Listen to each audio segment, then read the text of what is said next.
মাদ্রাসা ও এতিমখানার শিশুদের মাঝে এবং উক্ত এলাকার সাধারণ মানুষের মাঝে তবারক বিতরণ করেন Lions Club of Dhaka Capital garden.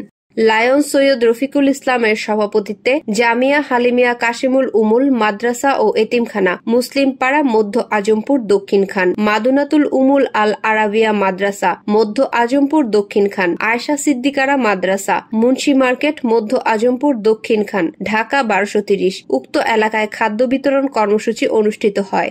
উক্ত খাদ্য বিতরণ কর্মসূচি অনুষ্ঠানে প্রধান অতিথি সংগঠনের সিনিয়র ভাইস চেয়ারম্যান ও দৈনিক ফলাফল পত্রিকার প্রতিষ্ঠাতা প্রকাশক এবং বিশিষ্ট রাজনীতিবিদ লায়ন শেখ মোস্তাফিজুর রহমান বলেন, লায়ন্স আন্তর্জাতিক জেলা 315B3 এর আওতাধীন Lions Club of Dhaka capital গার্ডেনের অক্টোবর সার্ভিস মাস হিসেবে আন্তর্জাতিক জেলা সবসময় অসহায়, দুস্থ এবং তৃণমূল মানুষের মাঝে সর্বজনভাবে স্বীকৃত। তারই অংশ হিসেবে আজ এই খাদ্য বিতরণ একটি চলমান প্রক্রিয়া। বিগত বছরগুলোর ন্যায় এবার অক্টোবর সার্ভিস মাসকে আরো সমৃদ্ধশালী করার জন্য লায়ন্স ঢাকা ক্যাপিটাল গার্ডেন যথাযথ ব্যবস্থা গ্রহণ করেছে। এই উদ্যোগে লায়ন্স ক্লাবের পক্ষ থেকে লায়ন্স ক্লাবের সভাপতি লায়ন খান আখতারুজ্জামান ও লায়ন্স ক্লাবের সেক্রেটারি রিপন তরফদার নিয়মের পক্ষ থেকে এবং সকল পরিচালক বৃন্দের পক্ষ থেকে উক্ত এলাকাবাসীকে জানাই আন্তরিক অভিনন্দন এবং শুভেচ্ছা।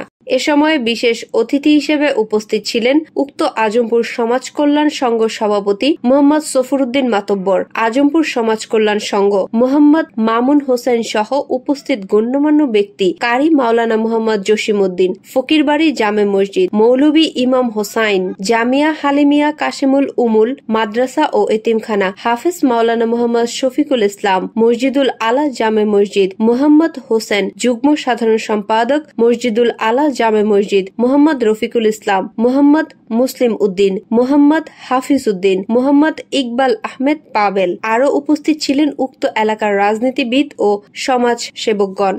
সভাপতির বক্তব্যে রফিকুল ইসলাম বলেন, গাছ লাগান, পরিবেশ বাঁচান। ভালোবাসা, সম্মান, মর্যাদা অর্জনে জনসেবায় Lions Club of Dhaka Capital Garden আপনাদের সেবায় আমরা সবসময় পাশে থাকার চেষ্টা করব। তিনি আরো বলেন, এয়ারপোর্টে অগ্নিসংযোগ খুব দুঃখজনক। আমরা এর সুষ্ঠু তদন্ত, বিচার এবং ক্ষতিগ্রস্তদের মাঝে সরকারি উদ্যোগে যথাযথ ক্ষতিপূরণ দেওয়ার জোর দাবি জানাচ্ছি। ভালো মানুষ হওয়ার আহ্বান জানিয়ে দোয়া মোনাজাত ও তবারক বিতরণের মধ্য দিয়ে অনুষ্ঠানের সমাপ্তি ঘোষণা করা হয়। 20 অক্টোবর 2025 রাজধানীর উত্তরা দক্ষিণখানে 400 প্যাকেট খাবার বিতরণ করেন লায়ন সৈয়দ রফিকুল ইসলাম।